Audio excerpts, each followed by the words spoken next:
કોરોનાની વેક્સિનને લઈને એક અગત્યનું નિવેદન આપવામાં આવ્યું છે। ગુજરાતના મુખ્યમંત્રી વિજય રૂપાણી દ્વારા નિવેદન આપવામાં આવ્યું છે। તેમનું કહેવું છે કે વેક્સિનની કામગીરી ખૂબ જ ઝડપથી ચાલી રહી છે અને 75% જેટલી વેક્સિનેશન સર્વેની કામગીરી પૂરી થઈ હોવાનો દાવો મુખ્યમંત્રી દ્વારા કરવામાં આવ્યો છે અને એક જ સપ્તાહમાં સર્વેની આખી કામગીરી પૂરી થઈ જશે। કેન્દ્ર સરકાર જથ્થો ફાળવશે એ પ્રમાણે તબક્કાવાર વેક્સિનેશનનું કામકાજ પણ શરૂ કરી દેવામાં આવશે। પહેલા તબક્કામાં જે લોકોને વેક્સિન આપવાની છે, સર્વે પૂરો થયા બાદ તરત જે રીતે વેક્સિનેશનનો જથ્થો મળી રહેશે એ પ્રમાણે પહેલા તબક્કાથી શરૂઆત કરવામાં આવશે। કોરોનાના દર્દીની સારવાર માટે રાજ્યમાં વ્યવસ્થા કરી દેવામાં આવી છે, પરંતુ હજુ જે કોરોનાનો કહેર ઓછો થતો રહ્યો છે તેના કારણે 80% બેડ અત્યારે ખાલી છે। વેક્સિન આવી રહી છે, કોરોનાનો છેલ્લો તબક્કો છે, પણ સતર્કતા જરૂરી છે। માસ્ક, સોશિયલ ડિસ્ટન્સનું પાલન થાય, ભીડ એકઠી ન કરવા પણ લોકોને સૂચના આપવામાં આવી છે।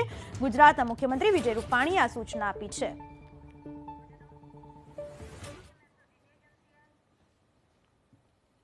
રાજ્ય સરકારે વેક્સિન ડિસ્ટ્રીબ્યુશન માટેની બધી વ્યવસ્થાઓ પૂરી કરી રહી છે। 4 તબક્કામાં અપાશે।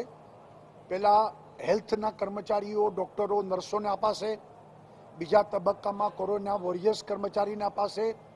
ત્રીજા તબક્કામાં 50 વર્ષથી મોટી ઉંમરના લોકોને અપાશે અને ચોથા તબક્કામાં 50 વર્ષથી નાની ઉંમરના પણ જેમને ગંભીર રોગો છે, આ બધાના લિસ્ટ ઘરે ઘરે જઈને તંત્ર કરી રહ્યું છે।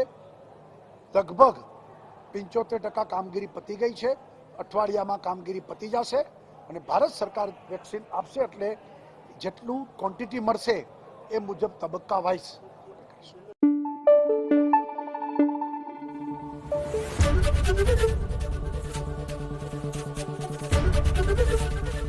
એબીપી અસ્મિતા, ગુજરાતની અસ્મિતા।